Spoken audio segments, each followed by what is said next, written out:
Voici l'inimitable, l'incomparable et l'intraitable Doc Mayou avec José Arsenault. José Arsenault. Cette émission s'adresse à un public averti. Au réseau Cogeco, vous écoutez Doc Mayou et José. Doc Mayou et José Arsenault. Avec le Doc et José Arsenault. Bonjour à tous, bienvenue dans l'émission numéro 1 à Québec, mesdames, messieurs. Bonjour, Doc Mayou. José, chers auditeurs, José légèrement effervescent. Que dire de vous, Doc Mayou? C'est la première fois que je vous vois comme ça aussi. C'est-à-dire? Oui, très à l'affût de toutes les données, de tous les détails. Ça, c'est pas pareil. Oh! Ce n'est pas de l'exubérance. Non, mais... C'est la quête d'informations juste et précises. OK, c'est ça. Alors, j'aimerais bien connaître nos moyens, nos quarts d'heure, Et pour pouvoir tout. se comparer. Exactement. Je suis légèrement compétitif. Ah, tiens donc. Pour ceux Mais peu exubérant. qui ne comprennent pas trop, alors aujourd'hui, pour nous, c'est notre bulletin de l'année. Donc, c'est le résultat de nos sondages. Et nous, on est réseau. Fait que là, pour l'instant, l'information qu'on a, c'est concernant les chiffres de la grande région de Québec, là, de la capitale nationale. Donc, l'émission Le Doc Mayou et José est numéro 1. Tout poste confondu Privé. en avant-midi. Radio privée. Radio privée. C'est ça, exactement. Il y en a combien de postes à Québec? Ah, il y Dizaines? en a une Radio couple, privée? Il y en a une couple. AM, FM, parler AM, non, musique? là, mais, non, Non, il y en a. FM, parler, musique, il y a une dizaine? Ben, je 10, dis 12. vite de même, là, Benjamin, 6, 7 peut-être. 7-8. 7, 8. Bon, oui. OK.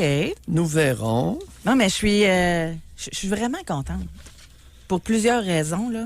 Et tout d'abord, on le prend pas pour acquis. Ça, je vais vous dire ça, les auditeurs, parce que l'année passée, on avait eu cette belle nouvelle-là. D'y accéder à cette place-là, c'est un feeling incroyable. Mais de le rester, ça se compare pas. C'est le but, là, c'est de rester numéro 1. Et non, mais c'est parce qu'on reçoit... Tu me fais rire. Oui, je Mais t'écoute, quoi? José. Puis... Pourquoi que je fais rire? Oui, tu me fais rire. Oui, je t'écoute. Non, ça veut dire quoi, ça? Je t'écoute. C'est drôle parce que ma réaction est complètement différente. Moi, hier, tu m'as mentionné une chose. Hier, chers auditeurs, on aurait eu le plus de compliments suite à l'impact qu'a eu l'émission. Oui. Tu m'as dévoilé ça ce matin. Oui, parce que moi, je les vois par texto. J'ai accès en temps réel là, au texto qui rentre. Puis souvent, ça nous donne un indice. T'sais, puis, gars, on se dit les vraies affaires. Là. Tu sais, des fois, c'est bon, Doc, à matin, bon, tu sais, il y a du chiolage. Là. Mais hier, là, c'est le record de compliments.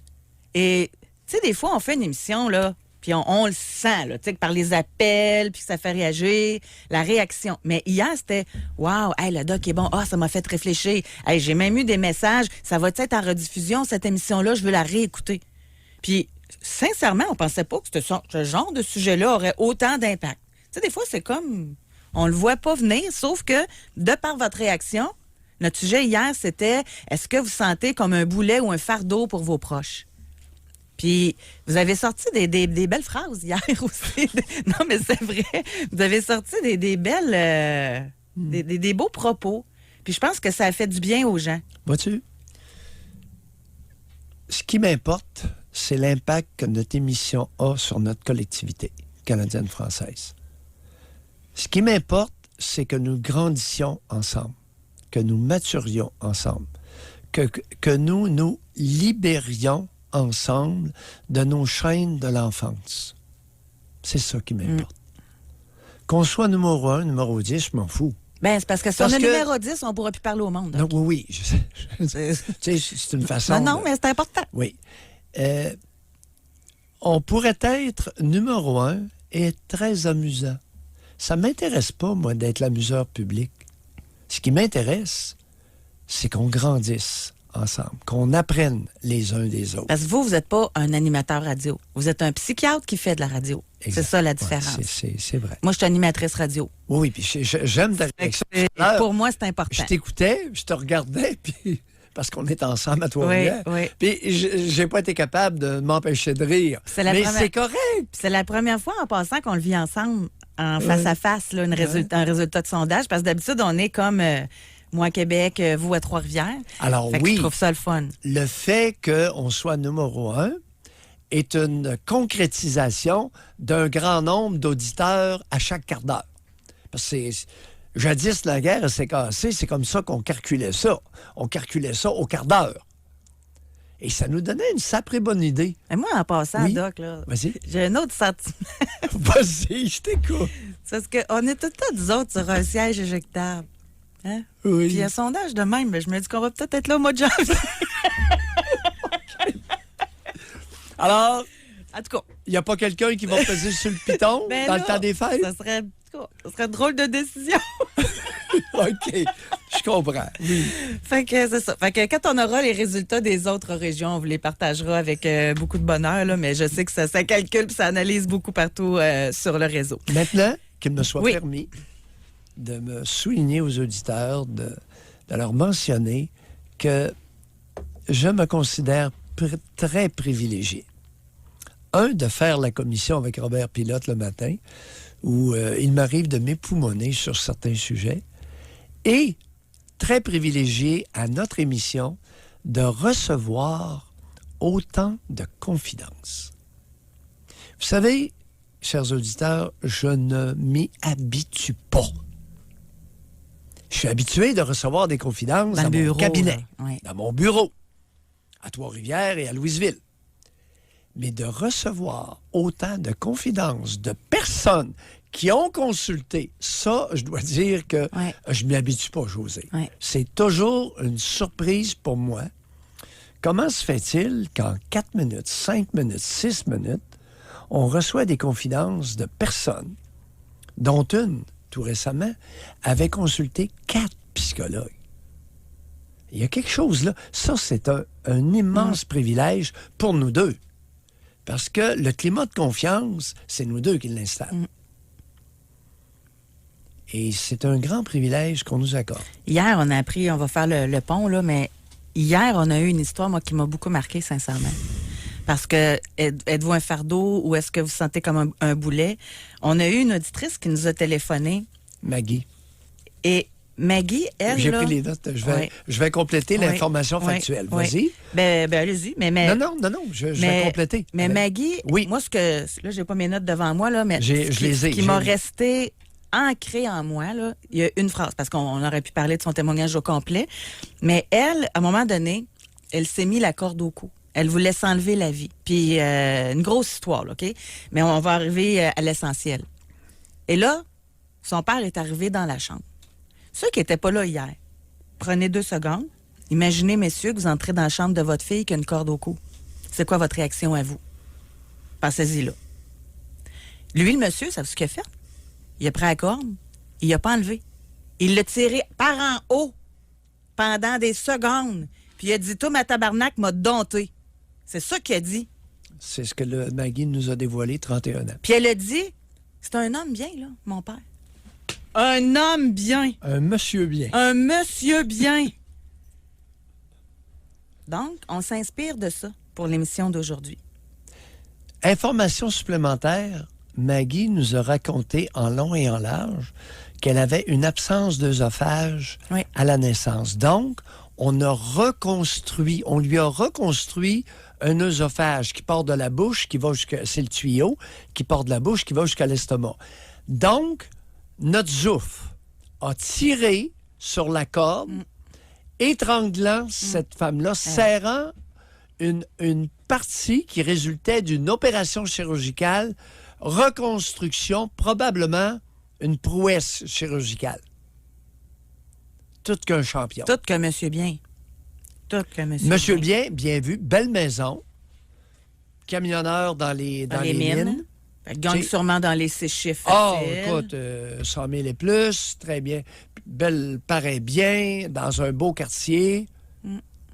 Les monsieur bien. Les monsieur bien, ce matin, José, ils font les manchettes. Ça revolait de partout. Oui. Écoute, on a un champion, un avocat de 26 ans, Beaugé Malenfant, dont la photo est dans le Beau journal de bonhomme, à Montréal. part de ça, là. Qu'en dis-tu? Ben oui. Complet cravate? Oui, oui. Ben oui. Beau sourire. On dirait quasiment une photo de publicité à matin. Là. Mesdames, j'ai le regret de vous informer, même si vous le travaillez, si vous le trouvez attrayant, qu'il n'est pas aux femmes adultes. Il est aux enfants. On a François Lamarre, un ex-policier de Longueuil, qui a, dans les 70, qui a commencé sa carrière de pédophile à 24 ans, comme entraîneur. Écoutez bien ça, là. Il est dans la police de Longueuil, à Montréal. Il a 24 ans. Pendant toute sa vie, il a abusé d'enfants, plusieurs douzaines d'enfants abusés, de garçons. Il n'y a jamais personne qui s'en est aperçu. Une longue carrière. Un prof... Lui, là, il allait arrêter du monde. Encore là, un petit 2 secondes. Là. Lui, il était avec des collègues, puis il en a sûrement arrêté des pédophiles, des agresseurs. Et pendant ce temps-là, lui, le crapaud, il faisait ça. Professeur, ex-prof de la Côte-Nord ce matin, dans les manchettes. Abusé d'enfants, de jeunes. Chef cuisinier, très populaire à TVA. Salut, bonjour, week-end. 4 mineurs, abus sexuels. Notre champion avocat, 26 ans, pour ceux qui ont des doutes, là, la police a saisi pas mal de matériel de pornographie infantile dans ses gugus électroniques. 38 accusations. Puis c'est une famille invitée, OK, à son chalet en Estrie, qui l'a dénoncé. C'est aperçu qu'il y avait une caméra dissimulée dans la salle de bain. Vous savez, monsieur bien, là, puis écoutez, les autres sont vieux, mais le chef cuisinier, il est pas vieux, il a 53 ans, puis notre avocat, il a 26 ans. Il est au début de sa carrière. Ça vous tenterait pas de l'envoyer à Mailloux, votre jeune avocat? Je vous assure que je vais vous le neutraliser, là. Je vais vous le castrer chimiquement. Il va devenir un bon avocat, puis il touchera pas à des enfants. Votre chef cuisinier aussi. Il va devenir un bon avocat. Moi, je ne me tenterais pas d'engager un avocat qui a ce pedigree-là, moi, vous dire. Ben là, écoute... Non, il peut pas être avocat s'il y a des accusations criminelles. Bon, puis, mais attends un peu. Wow. Il va purger sa peine. Donc, il va avoir payé sa dette à la société. Pendant combien de temps vont-ils pouvoir lui retirer son droit de pratiquer? OK, mais quelle firme d'avocats va le prendre dans ses rangs? Moi, je le prendrais pas, en tout cas.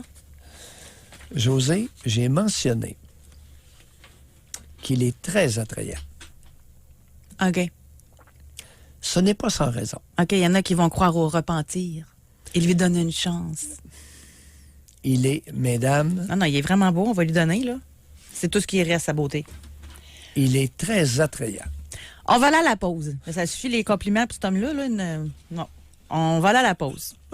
Là, on veut savoir, de votre côté à vous, est-ce que vous avez déjà été avec un proche, tu sais, qui paraît bien en société, là. Puis là, on parle pas nécessairement de beauté physique, là. Tu sais, quelqu'un qui est respecté, qui est dans des clubs de ci, coach de ça, poste en vue, même récompensé.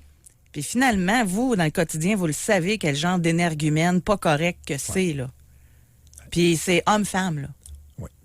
Est-ce que vous avez déjà été avec des monsieur bien puis des madame bien? J'aime ça l'expression. Puis pour vous rendre compte que dans le quotidien, c'était toute une autre personne, on va à la pause, on vous parle au retour. Pour nous rejoindre en studio, 1-877-670-9330 ou par texto au 25-226 FM 93. Nous sommes de retour dans cette émission. En passant, là, vous pouvez changer les noms. Ça, c'est très important aujourd'hui. Je vous le suggère fortement parce que même sur Facebook, donc, à notre question, est-ce que vous avez côtoyé des gens bien alors que dans le quotidien, c'était tout autre? Il y en a qui ne se gênent pas. Là. Oui, mon mari, oui, ma sœur. Fait que sur Facebook, c'est plus embêtant un peu. Faites attention parce qu'on voit votre visage, on peut vous reconnaître. Là.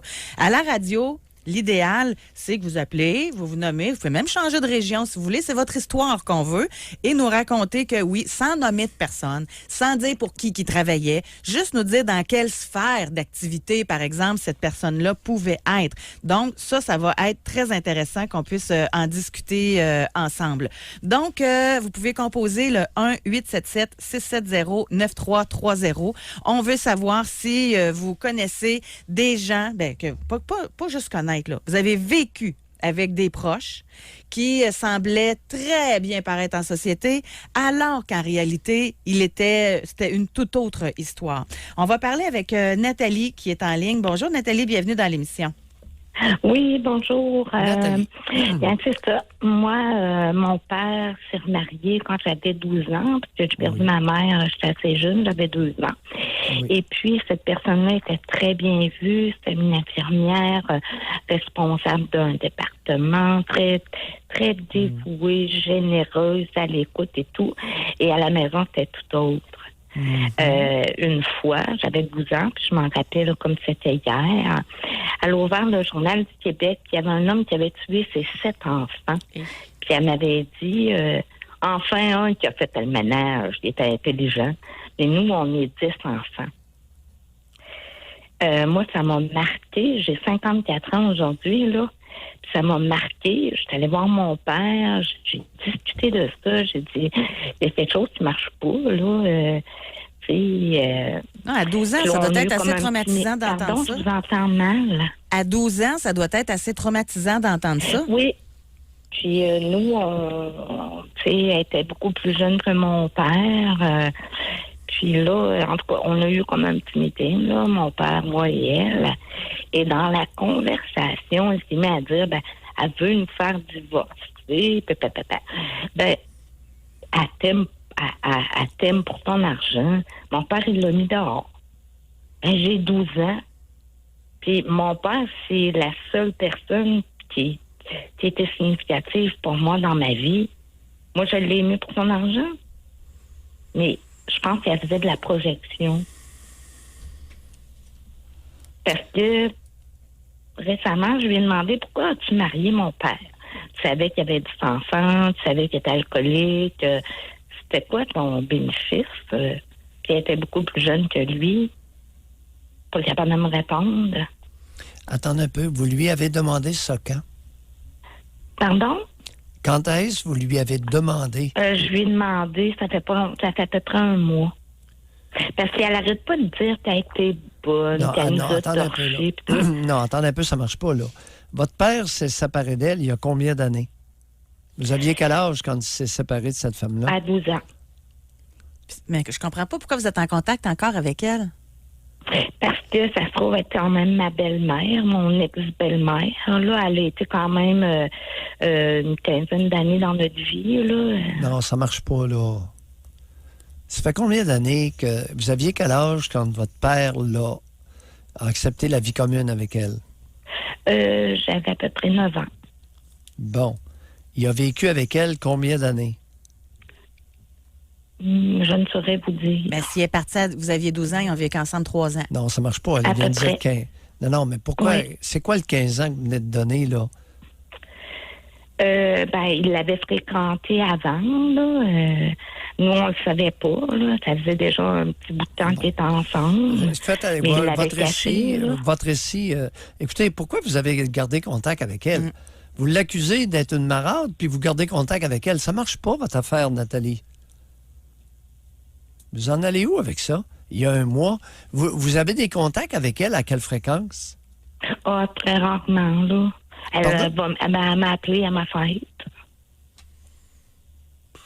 C'est genre, elle va m'appeler à ma fête, à Noël, mais êtes-vous certaine que votre père ne vous a pas utilisé pour se débarrasser d'une femme qui était beaucoup plus jeune que lui, mais pour des raisons, il n'en voulait plus? Êtes-vous certaine de ne pas avoir été manipulée, vous, là? Ben peut-être que ça se peut. OK, Nathalie. Bye. Mais ça, je ne l'avais pas vu. Oui, écoutez, ben oui. Vous savez, le problème que j'ai avec les 50-60 ans, c'est la reconstruction historique de leur vie. Bizarrement, Puis venez pas me sortir l'histoire de la radio. À la radio, les jeunes, ça nous donne une histoire qui se tient. Les 50-60, là, aïe, aïe. On fera pas de généralité, sauf d'orange. Mais c'est fréquent. Mais sinon, vous ne feriez pas de radio. Là, vous avez 70. Là. Ben oui, il y en a qui sont capables d'avoir les idées claires et de bien s'exprimer. Ben, c'est rare. C'est rare. Non, c'est pas ça. Attendez un peu. C'est pas la facilité à s'exprimer. Non, mais de bien faire comprendre son histoire, de bien relater les faits tels qu'ils ont été. C'est pas dans la capacité de les relater. Ce que je vois dans mon bureau et à la radio, ce que je constate, c'est qu'il y a des individus rendus à 50, 60 qui fabulent une partie de leur histoire personnelle, qui distorsionnent à un point tel que j'écoute ça dans mon radio, dans mon bureau, puis à la radio, ils disent « Ouais, ça marche pas, là. » Mais mettons que cette histoire-là, on l'a tous compris que ça marche pas, OK? Par contre, ce qu'on sait, c'est qu'elle a vu cette femme-là dernièrement. Elle a gardé contact avec cette femme-là, même si, parce que là, on n'a pas demandé, Nathalie, elle doit avoir dans la cinquantaine peut-être, là, mettons. 54. Bon, 54. Fait que de 54 à 12 ans, il s'en est passé du temps, là. Elle aurait pu rompre les liens 1000 fois. Moi, c'est ça qui m'aurait intéressé. Pourquoi elle a gardé le lien? C'est quoi? Alors que c'était une pas bonne personne. Oui, puis... mais, bon, mon point, c'est ça. C'est qu'on pourrait passer beaucoup de temps avec des personnes de 50, 60 ans à la radio. Ils vont nous raconter des histoires intéressantes, mais qui sont fabulées ou distorsionnées. C'est ça mon point. OK, vous allez jusqu'à dire que ça se peut même pas que dans le temps des fêtes, bon, du passé, là. Concrètement, là, dans le temps des fêtes, c'est la période idéale pour le maudit radotage distorsionné et fabulé. À un moment donné, vous écoutez ça, puis vous vous dites, ça n'a pas de maudit bon sens. Ça fait 5 ans qu'elle répète la même histoire, puis elle est de plus en plus fabulée, distorsionnée. Moi, j'ai déjà vu, là, puis c'est... Je Bon, n'identifierai pas, oui. je n'identifierai pas, là. Oui, fort. Mais admettons, là, que tu as vécu l'histoire avec la personne, OK? Bon! Puis là, chaque fois que tu entends la personne la raconter, oups, ça change. Puis là, maintenant, ça devient tellement malaisant que tu te dis, je m'en souviens plus. Tu sais, c'est parce que l'histoire change, là, puis ça devient de plus en plus hot, là, de plus en plus rocambolesque, là. Mais c'est parce que t'étais là. Fait que tu sais que c'est pas ça qui s'est passé, là. Voilà. Fait que je comprends ce que vous voulez dire. Voilà mon point. D'accord. Alors, faire Mais attention. faites pas une histoire d'âge. Parce qu'il y en a, quel que soit leur âge, quel que soit leur genre, qui font pas ça. Oui. Écoutez, c'est pas une affirmation que je fais mur à mur, mais Bon. le pourcentage de cinquantenaires et de soixantenaires qui déforment monumentalement leur histoire passée. Que vous voyez dans votre bureau avec votre expérience à vous, clinique et empirique. Oui. Parfait. Et que je constate aussi à la radio régulièrement. Bon, fait que là, je pense que je nous ai assez protégés, là. Okay. Alors, on va aller à la pause et au retour, on aimerait vous entendre. Est-ce que vous avez déjà vécu avec un proche vraiment bien, là, bien vu dans la société, alors que dans le quotidien, c'était une toute autre histoire? Pour nous rejoindre en studio, 1-877-670-9330 ou par texto au 25226-FM93. Aujourd'hui, il faut faire quand même attention, j'insiste, parce qu'on veut parler de cas présents. On ne veut pas parler de là, plusieurs années. On veut savoir si vous vivez avec quelqu'un qui a deux faces. Tu sais, si on réduit ça à sa plus simple expression, c'est un deux visages. Bon. Quelqu'un qui en société paraît très bien, mais que dans l'intimité, il s'agit d'une toute autre histoire. Tu es en train de parler de Justin Trudeau. Oh, on n'embarque pas dans la politique. Monsieur Trump qui pense ça. Bon, maintenant, vous savez, un peu de connaissance, un peu plus précise. Les monsieur bien, ce qu'on appelle un monsieur bien, c'est un homme qui a un bon niveau de fonctionnalité, mais généralement dans la sphère sexuelle, qui peut être inadéquat, inapproprié, pervers, déviant. Alors, tout ça existe. Chez l'homme, il y a beaucoup de comportements sexuels inadéquats ou criminels. Chez des individus qu'on appelle, qui sont reconnus comme étant très fonctionnels au quotidien. Donc... L'homme d'affaires qui arrive à la maison, là, puis que sa femme le trouve avec ses bobettes et ses bas de nylon, là. On s'attend pas à ça. Et plus, oui. Bon, maintenant, du côté des femmes, Du côté des femmes, une madame bien, c'est une femme qui a un très bon niveau de fonctionnalité au quotidien, mais qui est brutale, particulièrement avec sa fille. Je donne ça comme exemple. C'est pas le seul exemple, mais ça en est un. Des mères qui sont très bien vues socialement, qui sont fonctionnelles, des amis, tout le kit, puis dès que la porte est fermée, elle est méchante avec sa fille, comme ça se peut pas. Ici, là, j'ai une histoire d'horreur, là, sérieusement. allons-y. Je vais changer le métier, OK? Parce Oui. que après réflexion, femme 28 ans, elle voulait pas que je lise le message. Là, je lui ai dit, on va changer le métier, c'est pas nécessaire. Oui, OK. OK? Selon moi, là, c'est vaste, là. Tu sais, c'est dans le vaste domaine de la santé. OK? Oui. Possiblement un métier où on est plus que les 6 chiffres. OK? Oui. Bon. C'est très vaste, là. J'insiste, là. Ça peut être chirurgien, psychiatre, ça peut être, neurologue. C'est très vaste. là. Non, on va dire qu'elle est psychiatre. Bon. Il est vénéré au travail. Pour ma part, je ne vois que l'homme qui m'a abandonné dans le bois la nuit, 2 heures durant, qui m'a fait m'asseoir entre son amante et lui dans le lit conjugal lorsque j'ai découvert son existence, qui m'a brisé des os, humilié. Cet homme est tout sauf bon. Alors, cruauté, brutalité. Effectivement, la brutalité existe. Alors, il y a des hommes qui sont violents principalement avec leurs filles et il y a des mères qui sont violentes principalement avec leurs filles. Au Québec, il y a une caractéristique, c'est la violence et la brutalité envers les fillettes. C'est pas le fruit du hasard, là, que c'est une femme de 28 ans. Hey, briser les os. Ben, il a cassé... C'est quelqu'un qui travaille dans le domaine de la santé. Oui. Il est vénéré, très fonctionnel. Et, écoute, dans le domaine de la santé, madame, il faut que je vous apprenne que les 2 corps de métier, les 2 professions, où il y aurait le plus de batteurs de femmes, c'est médecins et policiers. Il ne faudrait pas l'oublier. Femme 42, oh que oui. Un homme avec beaucoup de classe et un visage voilé devant tous. Ouf, quelle belle hypocrite. Une personne hautaine à l'arrière-scène, c'était un monstre. Un abuseur, en fait, un charognard. Mais devant son public, l'homme soigné est très poli. Femme 37. Ma mère passait pour une madame gentille et bien. Enseignante, bien vue dans le village. Elle faisait même du bénévolat à l'église. Même dans la famille élargie, elle avait toujours son gros sourire, le rire forcé constamment. J'avais beaucoup de cadeaux dispendieux, des bijoux. Mais en privé, elle me hurlait après quotidiennement, me disait constamment des insultes, me menaçait de me placer au pensionnat si je ne faisais pas exactement ce qu'elle ordonnait. Elle me défendait de sortir, d'avoir des amis. Je vivais constamment dans la peur.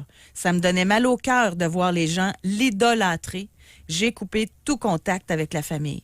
Ça, j'aimerais ça en entendre, ce sentiment-là. Ça doit être étouffant. Tu sais, tu vois les gens qui admirent la personne. Ah, t'es donc chanceuse d'avoir une mère de même. T'es donc... Tu sais, puis que toi, là, tu le subis, là. Puis tu le sais que si tu le dis, c'est parce qu'elle n'est pas de même que tu vas manger une volée à la maison, là, si jamais ça se sait, là. Ça doit être terrible à vivre. Ben, ce que ça fait, entre autres, c'est d'instiller le doute dans la tête de la fillette et de l'adolescence sur la légitimité de ce qu'elle vit et observe. Fait qu'elle doit se dire, ben ça doit être normal, là, tout le monde l'aime, ma mère, fait que ça doit être moi qui n'est pas correct.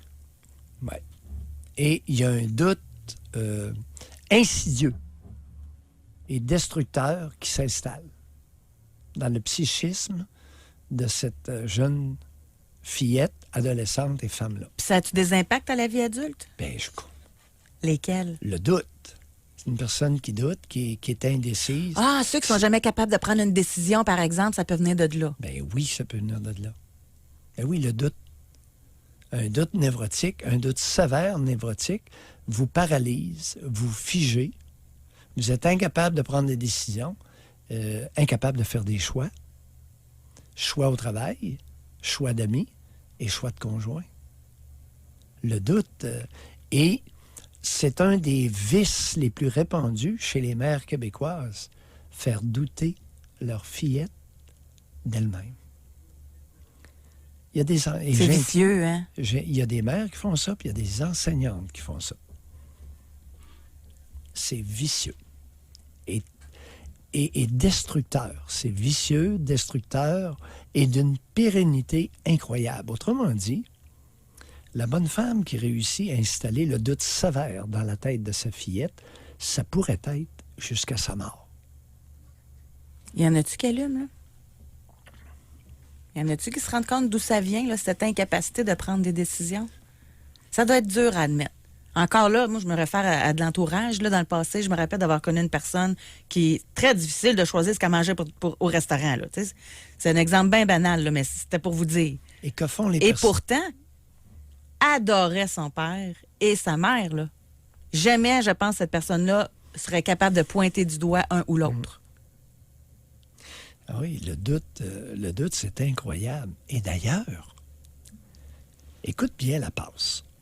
Alors, la bonne femme qui fait douter sa fillette sérieusement d'elle-même et de ses capacités va amener chez elle une incapacité à juger les autres. OK, ça va plus loin encore. Ah, un peu, là. C'est un processus, ça, là.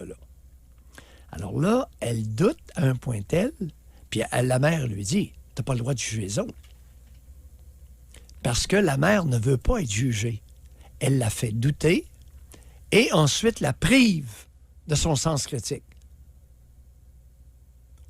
Puis là, au nom de tout, là, soit par la brutalité, la manipulation, les croyances religieuses, tout le kit. Tu n'as pas le droit de juger l'autre. S'excluant ainsi du panorama de sa fillette. Mais tout ça, c'est inconscient. Ces mères-là, c'est pas vrai qu'elles sont intelligentes de même là, pour tout organiser ça, là. Le machiavélisme, c'est quoi, José? Machiavel. Non, mais c'est de donner beaucoup d'intelligence, je trouve. C'est un espèce de crackpot qui imaginait des affaires. Puis le machiavélique, on en parle. Pourquoi ça a subsisté, Machiavel? C'est au Moyen-Âge, ça? Pourquoi tu penses que ça a subsisté? Parce qu'il y en a en masse. S'il y en avait 3 ou 4 cas anecdotiques, penses-tu que Machiavel n'aurait jamais marqué l'histoire de l'humanité? Ici. J'ai affaire régulièrement avec la mère de mon amie, femme dans la jeune cinquantaine. Elle est la pire femme que je connais. Propriétaire de 2 entreprises bien en vue, belle, beau compte en banque. Cette femme narcissique est incroyable. Elle n'a que faire des études de sa fille, ne la connaît à peine, même si elle agit comme si elle était sa meilleure amie. Même scénario pour ses petits-enfants. Elle vole sa fille et s'approprie tous ses succès. Elle est ignoble, rit des gens qui ont des problèmes d'argent alors qu'elle a eu 2 faillites personnelles, rit des gros alors qu'elle a 50 livres en trop, rit des dépressifs alors qu'elle est médicamentée, et puis elle est raciste alors que ses principaux employés sont des immigrants à petit salaire. Non, ça va bien. Ça peut exister. Des madames bien en apparence, ça peut receler toutes sortes de traits de caractère, de comportement. Oui. On va aller à la pause. Et en passant, là, vous ne pouvez pas nommer le nom. Là. Moi, je reçois des messages, là. Je ne veux même pas le savoir, là. Parce qu'il y a des gens qui identifient des personnes. Aujourd'hui, c'est pas ça le point, OK? Non, voyons. Aujourd'hui, on veut vraiment votre histoire personnelle. On veut savoir, vous, si vous avez côtoyé des gens en 2 faces. Puis ça a été quoi? Moi, j'aimerais ça qu'en plus, l'émission est faite pour ça. C'était quoi les répercussions dans votre vie? Tu sais, comme on le mentionnait tantôt, comme vous avez dit, là, ceux qui ont eu ce doute d'installer, là, réalisez-vous que ça vient d'où? 1-877-670-9330. Au réseau Cogeco. Vous écoutez Doc Mayou et José Arsenault. Cette émission s'adresse à un public averti. Jusqu'à 11h, vous écoutez Doc Mayou et José Arsenault. Avec le Doc et José Arsenault. On va aller au téléphone immédiatement. On va parler avec Kevin qui nous appelle de Montréal. Bonjour, Kevin. Bonjour. Kevin. Oui. Moi, à fond, moi, c'est mon beau-père. J'ai vécu avec quelqu'un que... je sais pas comment le dire, là, j'ai de la misère à parler un peu. Mais il était pas fin avec nous autres, dans le fond. Puis ma mère nous a tout le temps fait vivre avec lui. Puis même encore aujourd'hui, il est encore présent dans notre vie, puis on a de la misère à vivre avec ça. Kevin, vous avez quel âge? 29. Moi, j'ai 37 ans. Ouais, là, ça commence à être moins drôle. Vous avez... Expliquez-vous. Expliquez-vous, dans le fond, actuellement, parce que- qu'est-ce que votre mère vous fait vivre ou qu'est-ce que votre beau-père vous fait vivre? Présentement, moi, ma mère est malade. Puis là, c'est comme dur de gérer tout ça avec lui. Moi, je m'ai souvent éloigné de la famille. Mais c'est comme dur de s'éloigner totalement de sa famille. Non, attendez un peu. Kevin. Vous OK, avez 37 allez-y. ans. Vous avez 37 ans, votre mère est malade. Qu'est-ce qu'elle a comme maladie et quel âge a-t-elle? Alzheimer, c'est 67. Bon, elle a l'Alzheimer précoce à 67 ans. Dans quel état de détérioration est-elle? Est-ce qu'elle est placée? Est-ce qu'elle peut encore préparer des Non, elle vit repas? présent. Pardon? Elle vit présentement avec lui. Elle vit présentement avec lui et quand même, elle est au début. OK. Elle est au début. Est-ce qu'elle fait encore Ouais. à manger ou si elle ne peut plus jouer Oui, dans elle sa fait encore à manger. Elle est OK. autonome encore. OK. Mais qu'est-ce qu'elle a d'Alzheimer? Hein, excusez? Qu'est-ce qu'elle a d'Alzheimer? Démence. Oui, mais Concrètement. Concrètement, elle commence à perdre beaucoup de bouts, perdre la mémoire. Bon, elle perd ses choses. OK. Et votre beau-père a quel âge? Mon beau-père, il a 76 ans. Il a 76. Oui. Où est le problème? C'est lui qui s'en occupe? Oui. Mais on a comme de la misère à dealer avec tout ça, avec comment il a été méchant avec nous autres. Non, puis que ma mère, Kevin. Ouais. Avant de se lancer dans la jérémiade, là, vous allez nous expliquer le problème actuel.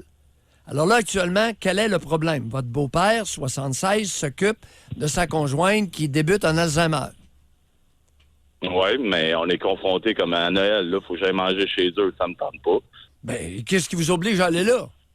Effectivement, je vais pas, mais ma mère, dans ce temps-là, elle m'appelle, puis elle broye au téléphone comme quoi que ses enfants sont pas présents. Moi, je me sens coupable avec ça.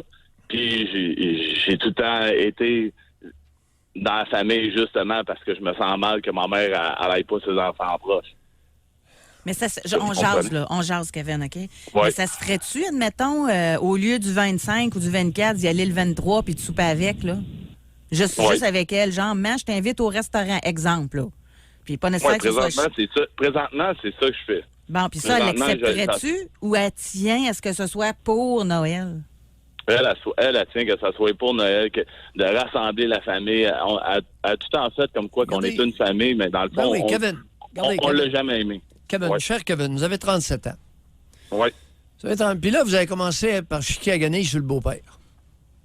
oui. Et là, vous êtes au pied de votre mère. Est-ce que vous êtes au pied de votre mère à cause de votre beau-père ou si cette femme-là vous a écrasé depuis l'enfance?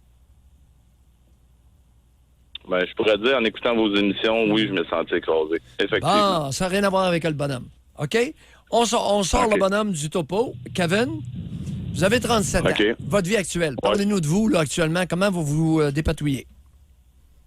Moi, je file pas vraiment bien avec tout. Ben, ma vie, elle va pas vraiment bien. Je suis capable de le dire maintenant. C'est-à-dire? C'est-à-dire que j'ai de la misère à sociabiliser. J'ai de la misère à aller voir mon monde. Je m'ai renfermé beaucoup sur mon monde. Kevin, concrètement, vous Ouais. avez quoi comme problème? Alcool, drogue? Drogue, je suis un poteux. Ben oui. Imaginez-vous donc. Pourquoi vous pensez que je vous ai posé la question? Oui, effectivement. Vous potez à quelle fréquence? Tous les jours. À quelle quantité?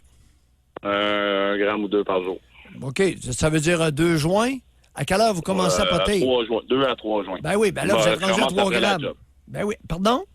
Après la job. Qu'est-ce que vous faites comme travail? Je travaille dans la construction. Bon. Manœuvre. Vous êtes manœuvre dans la construction. Oui. Vous vivez en appartement, seul? Comment c'est arrangé? En appartement seul. En appartement seul? Avec Ouais. enfants ou sans enfants? Sans enfant. Bon, c'est une bonne idée, ça. Parce que poter et avoir des enfants, ça va pas ensemble. Effectivement. La vie sexuelle, racontez-nous, brièvement. C'est correct. Elle est bien depuis une couple de temps. Elle est vraiment bien. Avec une même partenaire ou avec plusieurs? Oui, même partenaire. Racontez-nous. Vous avez dit que vous viviez tout seul. Ben oui, mais lui, il a compris qu'il connaît l'émission. S'il avait dit conjoint, vous auriez dit non, vous ne restez pas avec. Bon. C'est sûr, moi, j'appelais aussi, tu sais, c'était le fait de tout vivre avec ça, puis c'est comme tout enfermé. Kevin, depuis, vous êtes un maudit lamenteux. Il sent coupable, là. Oui, vous êtes un J'ai poteux. jamais parlé de ça. J'ai jamais vraiment parlé. Puis là, je m'ai dit aujourd'hui, je me sens, je chantais le sujet que. Bon, on va vous il écouter, m'interpellait. Kevin. Vous êtes Il jeune en m'interpellait, plus. Doc voulait parler à des jeunes, puis là, il va vous écouter. Moi, je vous le dis. Tu sais, je suis comme, tu sais, parce qu'il a fait tellement des affaires désagréables, puis je comprends pas que ma mère elle a resté avec cette personne-là. Kevin, la question mortelle. Ben, allez-y. C'est clair qu'à 37 ans, vous n'êtes pas encore un homme. On est d'accord là-dessus? Ah, ça, je suis capable de vous le dire, ouais, il y a des choses que j'ai pas faites dans ma vie pour l'être. Oui. Ça, je suis capable de le dire. Lequel qui vous a écrasé le plus, le beau-père ou votre mère? En écoutant vos émissions, là, je pense que c'est ma mère. Merci. On lâche pas, Kevin. Ben, On la lâche OK. pas. Ces pleurnichages, là, pas un Ouais, doigt mais- d'honneur, un bras d'honneur. D'accord? OK, mais vu qu'elle est malade, Non, Kevin. Kevin, imaginez-vous on donc est que je suis capable rendu à de séparer 70. les choses. Ouais, À un effectivement. moment donné, m'aller dans le trou. Aviez-vous pensé Ouais. ça? Oui, c'est vrai. Bye. ben, Kevin. Ben, merci. Bon. Ça va être la semaine prochaine, hein, notre émission sur le Noël. Là. C'est sûr. C'est sûr. Oui. OK. Oui, la semaine prochaine. Oui.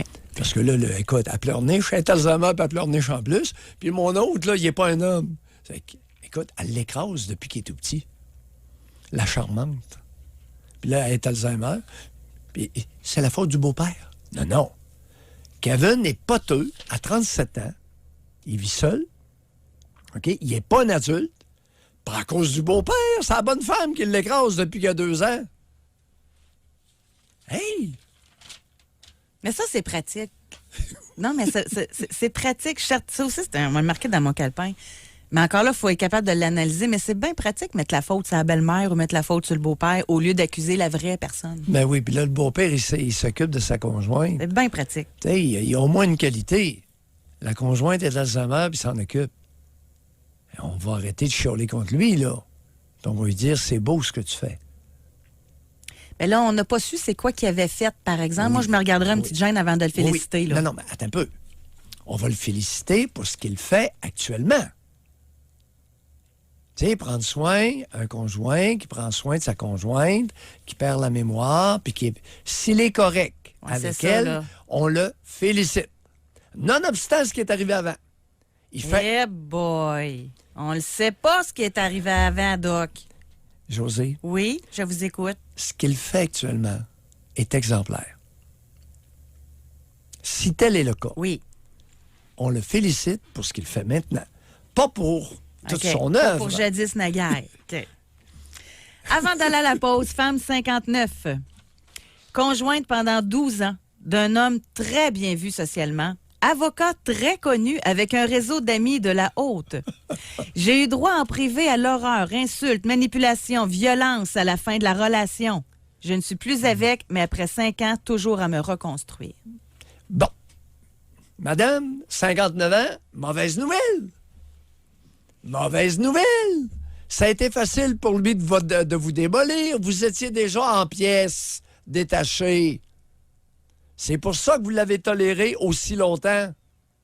Puis que c'est encore aussi dur après tant d'années. Comprends-tu, là, les cinquantenaires et les soixantenaires, ils déforment leur histoire passée avant la relation conjugale. Là, c'est tough à matin. Là, notre question, là, c'est parlez-nous des deux faces. Elle nous parle d'un deux faces, puis là, c'est rendu de sa faute à elle, là. Non, Mais je c'est pas de sa comprends faute à qu'il faut elle. le comprendre. D'où ça vient, pourquoi qu'elle a accepté ça, puis pourquoi c'est si dur. Oui. Mais soyez gentils avec Ah. les cinquantenaires, là. Elle disait des faits, elle répondait à notre question. Là, on va aller à la pause. Réservez votre circuit téléphonique. 1-877-670-9330. Pour nous rejoindre en studio, 1-877-670-9330 ou par texto au 25 226 FM 93. Est-ce que vous êtes en lien? Est-ce que vous êtes avec un proche? Je pense que le plus simple, c'est de dire à deux visages. Un visage en société et un visage dans le quotidien. Ouais. Nous allons aller au téléphone, mais tout d'abord, je vais lire un texto que nous avons reçu au 25-226, femme 33. Mon père était bien vu, toujours en train d'aider les autres. Il faisait rire toujours les autres, une personne chaleureuse, mais qui était alcoolique, cocaïnomane et violent. Il m'a étranglé à 16 ans pour que j'arrête de donner mon point de vue sur un sujet dont il n'était pas d'accord. On devait toujours dire comme lui et on n'avait pas le droit à nos opinions. J'ai appris à me taire pour ma sécurité. Femme 33, là, c'est contemporain beaucoup, là. Oui. Tommy, bonjour. Oui, bonjour, ça va bien? Tommy. On vous écoute. Tout d'abord, je veux juste dire que l'histoire que je vais raconter, elle est très difficile à entendre et crue. Donc, je suis désolé pour les oreilles sensibles. En 2009, j'ai rencontré un couple d'amis, X et Y, je vais les appeler comme ça. Puis, j'ai développé une super bonne relation avec X. C'était un très bon chum de gars, on allait jouer au pool ensemble, faisait tout plein d'activités. Puis, en 2011, il y a une soirée où il m'a invité à aller prendre un verre chez eux. Puis, c'est cette soirée-là que j'ai carrément vu son vrai visage. On était assis sur le divan, on parlait, tout se passait bien. Puis, on dirait qu'en une fraction de seconde, il a viré bout pour bout. Y, elle a juste exprimé un commentaire. Puis devant mes yeux, c'est là qu'il lui a donné un coup de poing. Vraiment, mais un solide, là. Elle pissait du sang par le nez. Puis là, elle s'est écroulée à terre. Puis elle s'avait fait comme une queue de cheval par les cheveux. Il a pogné les cheveux. Il a pogné à la couette, il l'a emmené aux marches. Il l'a garoché en bas des marches. Je vous dirais qu'il y avait à peu près 15 marches. Il est retourné en bas. Il l'a ramassé. Puis il l'a traîné jusqu'en haut des marches. Là, je me suis levé. J'ai dit mon tabarnak. J'ai dit, tu le retouches encore, je te frappe. Il l'a lâché. Là, j'étais en train de l'aider à se relever. Il est revenu à moi avec sa 30-06. Il me l'a pointé dans la face puis il m'a dit, tu décalisses. Je suis sorti dehors. J'ai pris mon char. J'étais allé une couple de mètres plus loin. J'ai appelé les polices. J'ai dit, là, venez-vous-en, puis ça pèse. Mettez pas de sirène, je veux pas qu'ils vous entendent. J'ai dit, le gars, il y a une 30-06, puis je pense qu'il va tuer sa femme à soir. Ça a pris même pas, je sais pas comment ils ont fait ça. On était à peu près une demi-heure dans le bois. Ils se sont emmenés en dedans de 15 minutes. Puis c'est là qu'ils m'ont dit, tu restes dans le char. Ils sont à peu près une dizaine, quinzaine d'agents de police. Ils ont entouré la maison. Il y en a deux qui ont défoncé la porte, sont allés le chercher. Puis moi, dans le fond, j'ai agi en titre de témoin au procès de X. Puis c'est là que j'ai appris, juste pour vous donner quelques exemples. Un soir, elle voulait pas pantoute faire du sexe anal. Il l'a attaché. Puis il a tellement été rough qu'il a fallu qu'il fasse une chirurgie, dans le fond, pour recoller. Elle avait l'anus complètement défoncé. Elle avait une trentaine de marques de brûlure sur le corps. Vraiment, là, il l'a vraiment maltraité pendant 3 ans. Puis moi, j'écoutais toutes ces histoires que son avocat, puisqu'elle a comparu dans une salle à côté par vidéoconférence, mais c'est son avocat qui parlait pour elle. Puis les histoires vraiment atroces qu'elle a endurées, c'est 3 ans que moi, j'allais prendre des verres avec ce gars-là. On faisait des randonnées dans le bois, puis tout ça, puis le soir, il se passait ces affaires-là chez eux. C'est vraiment traumatisant comment est-ce que le monde peut être. Oui. Est-ce que cet individu-là prenait de la poudre ou des amphétamines? Je sais qu'à ma connaissance, il faisait beaucoup de poudre. Alors, vous fréquentiez un cocaïnomane, mon ami. Puis là, vous êtes surpris qu'il était violent. Avec la poudre, il faisait sûrement de la pinotte, n'est-ce pas? Ça, je pourrais pas vous dire. Est-ce moi, que vous avez fait de la poudre avec lui? Non, moi, je suis en ça. J'ai OK. des amis qui en font de la drogue, mais je juge pas. Tout le monde a ses raisons de Non, est-ce que s'évader. vous en avez fait? Avez-vous Non. déjà fait de la cocaïne puis de la pinotte? Absolument pas, Doc. OK? Ou du PCP ou des affaires comme ça. Dans quelle sphère il œuvrait, ce gars-là? Qu'est-ce qu'il y Il avait? était bricoleur. Un bricoleur. Gagnait un très bon salaire. Oui. Mais Elle était dans quelle sphère? Était éducatrice à l'enfance, dans le fond, dans des garderies, juste à temps qu'ils l'interdisent de travailler puis de rester à la maison. Est-ce qu'ils ont eu des enfants ensemble, à votre connaissance? Ils ont, au moment des faits, était enceinte de 6 mois. Je sais pas par quel miracle qu'elle l'a pas perdu, cette soirée-là, mais elle a mené sa grossesse à la tête. OK. Et depuis le procès, qu'est-il arrivé à notre champion? Ben, vous savez, on est au Québec. Il a écopé 4 ans pour tout ce qu'il a fait, puis il a sorti 2 mois avant la fin de sa peine. OK. Et comment fonctionne-t-il depuis? J'ai aucun contact avec OK. lui. Vous ne savez pas? j'ai- Parfait. Non, j'ai pas envie d'en avoir non plus. OK. Mais dites-moi Excellent. au moins que sa Oui. conjointe n'est pas revenue avec. Là. Non. OK. Non, elle a déménagé dans une autre province du Canada, puis il n'y a pas personne dans ma ville qui l'aurait entendu parler. Mais le point est là. Merci, Tommy, d'en témoigner. Vous, pendant 3 ans de temps, vous avez côtoyé de façon régulière cet homme-là.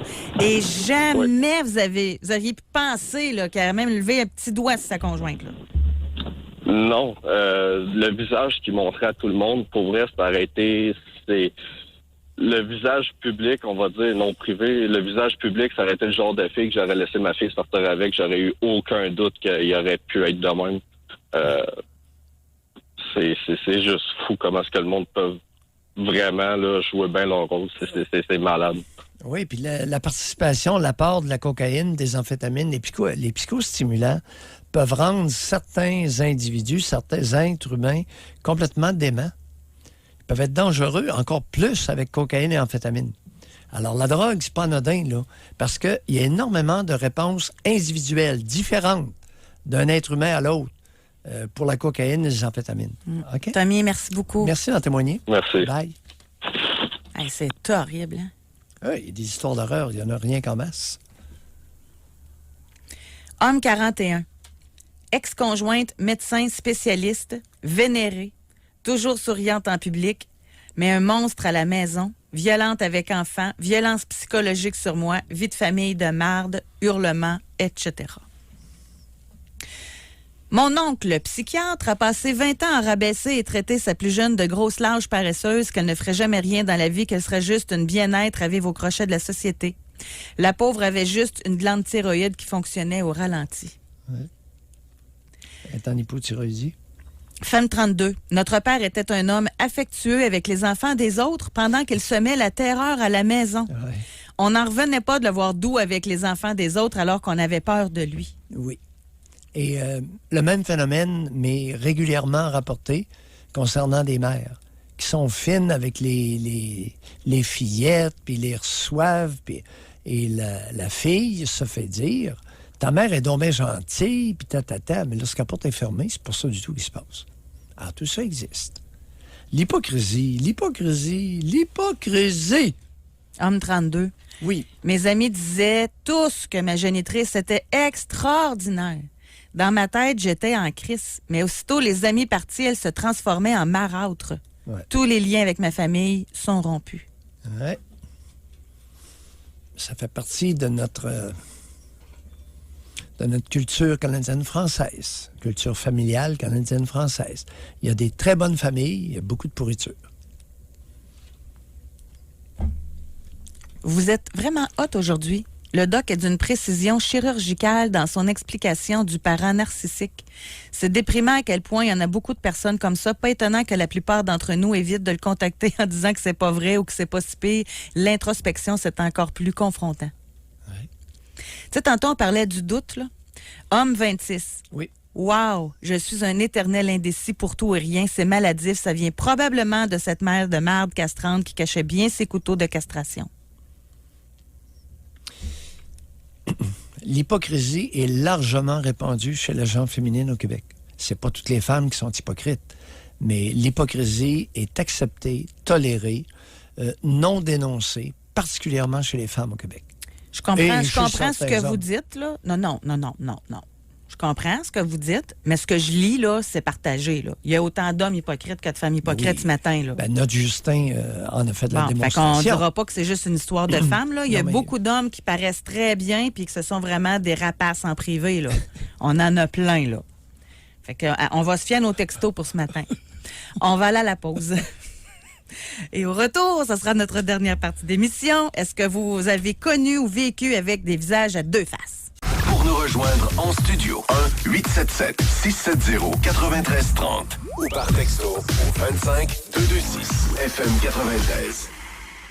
Alors, nous retournons au téléphone. Nous allons parler avec Gouel qui nous appelle de l'Estrie. Bonjour. Bonjour. Oui, bonjour. Votre prénom est Gouel? Oui. Comment vous écrivez ça? G-W-E-L. Alors, je me fais appeler Gouel. OK. Mon vrai prénom, c'est Gueltas. C'est un prénom breton. Je viens de la Bretagne. C'est ça. Alors, c'est beaucoup plus facile de se faire appeler par... Je comprends. Ben, c'est ça. Alors, moi, j'ai vraiment... Le sujet d'aujourd'hui m'interpelle beaucoup, comme beaucoup de sujets que vous faites d'ailleurs. Mais celui-là, vraiment plus que les autres, dans le sens que les personnes à deux faces, comme vous dites, je connais très bien ça. Mon père était un excellent exemple de personne à deux faces. En société, il paraissait bien. Il s'habillait bien. Il était tout en propre, tout en bien rasé. Vraiment, il paraissait bien, propre sur lui.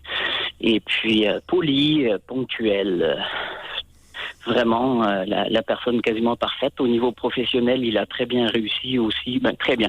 Il a bien réussi. En tout cas, c'est ça. Il n'avait pas de conflit dans son entreprise ou des affaires comme ça. Ça allait bien vraiment. Mais à la maison, là, c'était un vrai tyran. Mais quand je vous dis un vrai tyran, le soir, quand il rentrait de l'ouvrage, là, juste la façon... Le bruit de son auto. Juste ça, là, on savait tous dans la maison le genre de soirée qu'on allait passer. Et c'était... je me rappelle, on devenait tous terrorisés parce que on savait que le soir, s'il avait décidé qu'il fallait qu'il se venge de sa journée ou whatever, on allait goûter quasiment à coup sûr. Qu'est-ce qu'il faisait? Alors... un peu comme les pères québécois. Mettons que si à table, moi, j'étais pas chanceux, j'étais le plus jeune, puis de la façon dont on était placé à table, j'étais à sa droite. Et il était droitier et menuisier. C'était un gars en forme, nerveux, un homme vraiment en shape. Oui. Et puis, moi, j'étais à sa droite. Fait que si jamais je mangeais d'une mauvaise façon ma soupe ou whatever, pas d'avertissement. Paf, ça partait, puis je m'en mangeais une en arrière de la tête, là. 0 avertissement. Oui. Puis, après ça, il me disait, mange ta soupe correctement. Puis là, évidemment, moi, je pleurais. Mais là, hey, tu pleures? Attends un peu, là. Arrête de pleurer parce que je vais t'en foutre une autre. Et là, c'était très rare que j'arrivais à me contrôler à ce moment-là. Fait que là, paf, la deuxième venait. Et là, maintenant, il disait, ben là, tu sais pourquoi tu pleures. Je venais de manger 2 bonnes claques en arrière. Je voyais. C'était ça notre quotidien, malheureusement. Vous aviez quel âge? De quel âge à quel âge est-ce qu'il vous a frappé? Il a commencé à me battre à partir de l'âge de 10 ans. Oui.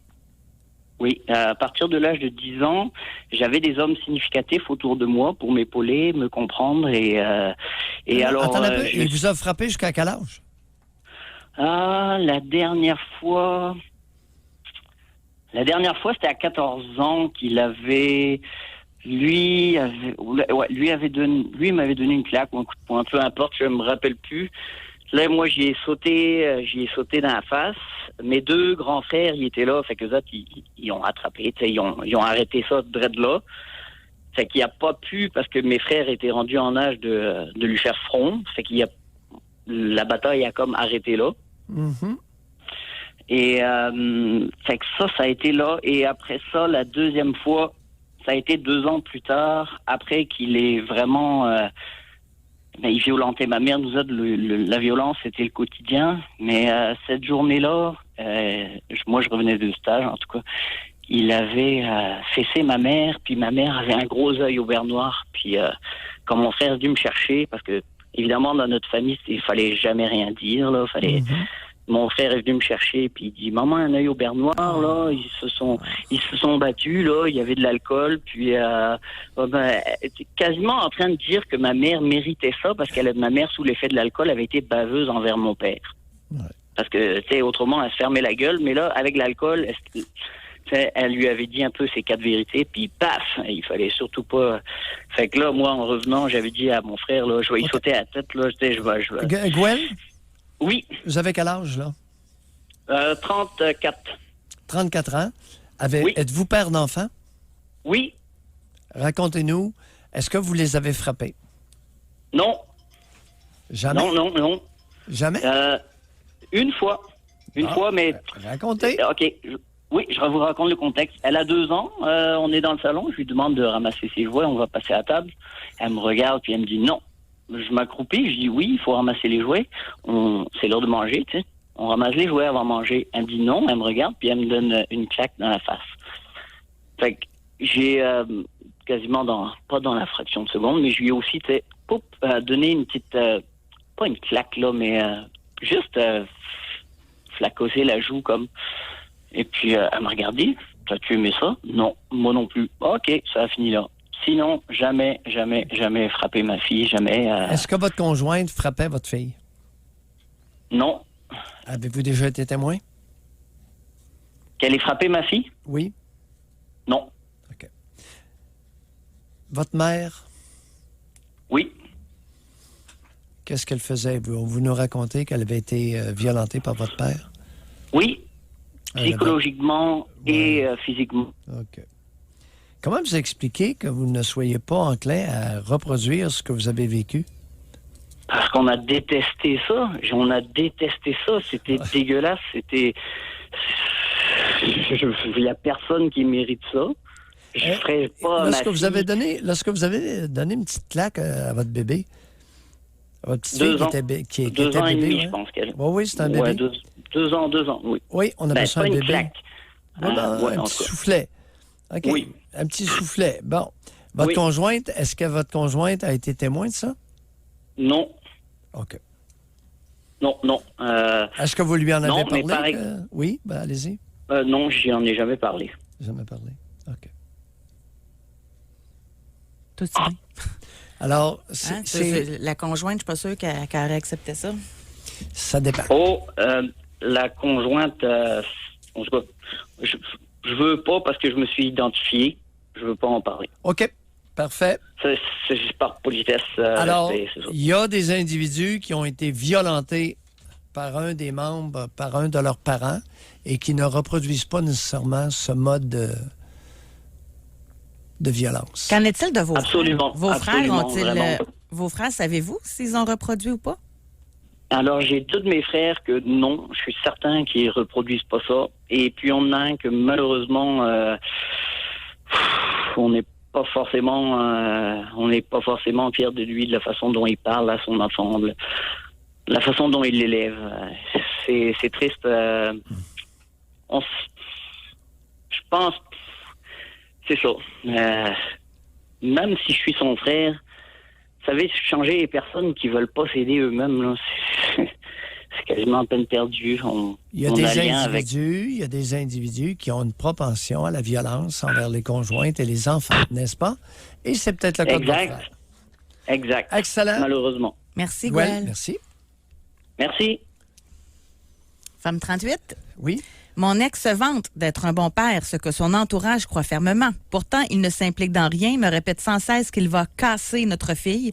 Mis à part tous les mauvais commentaires qu'il porte à son sujet, ma fille ne veut plus aller chez lui, mais évidemment, il m'en rend coupable. Il dit haut et fort qu'il paierait tout pour sa fille s'il le pouvait.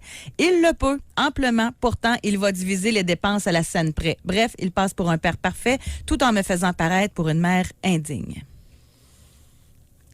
c'est très répandu dans la nation canadienne-française l'attitude de casser les enfants. Les soumettre. Tu me grimperas pas sur la tête. Toutes sortes d'expressions qui tournent autour de ça. C'est encore répandu. M'a la dompter. Dompter l'enfant. Je vais le casser. Oui, casser l'enfant. Et beaucoup de pères veulent casser leur fille, particulièrement. Un père qui veut casser son garçon, c'est moins attrayant. Alors, messieurs, pourquoi? Pourquoi avez-vous tant le désir de casser votre fille? Pourquoi pas casser autant votre garçon? Tu trouves pas que c'est une question intéressante? C'est spécial, hein? Oui. Mais les comportements qui sont pas acceptés des femmes encore versus des hommes, où on revient à « il y a de l'amour dans l'air ». Il y a de l'amour dans l'air. Doc, merci beaucoup. Ça fait un plaisir d'être en studio avec vous aujourd'hui pour cette émission, en cette belle journée. Merci à vous, les auditeurs. Oui. Merci, Benjamin, qui fait partie de cette équipe numéro 1 à Québec. On va avoir les chiffres pour les autres régions plus tard en journée. Oui. On vous donnera des nouvelles. Merci tout le monde. Passez une belle journée. À demain.